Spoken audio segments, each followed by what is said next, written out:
Current চলে গেলেও আপনার ওয়াইফাই চলবে এই ছোট্ট ইউপিএস দিয়ে। এখানে ব্যবহার করা হয়েছে 12 ভোল্টের লিথিয়াম ব্যাটারি। এখান থেকে আপনি 6 থেকে 8 ঘন্টায় ইজিলি ব্যাকআপ পেয়ে যাবেন আমাদের এই ছোট্ট ইউপিএস দিয়ে।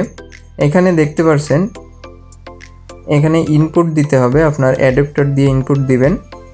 আর এই ছোট্ট ইউপিএসে পাশাপাশি আপনারা পাচ্ছেন 5 ভোল্ট, 9 ভোল্ট এবং 12 ভোল্টের দুইটা আউটপুট।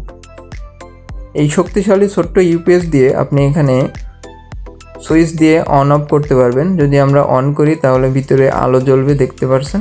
তখন এখান থেকে 5 ভোল্ট আর 9 ভোল্ট বা 12 ভোল্টের যে কোনো আউটপুট আপনারা কানেকশন এখান থেকে বের করে নিতে পারবেন। এই ছোট্ট ইউপিএসটি আমার নিজের হাতে বানানো, তাই আপনাদের যদি কারোর প্রয়োজন হয় তাহলে কন্ট্যাক্ট করবেন, কমেন্ট বক্সে কমেন্ট করবেন এবং ডাইরেক্টলি মেসেজ দিতে পারেন। কারেন্ট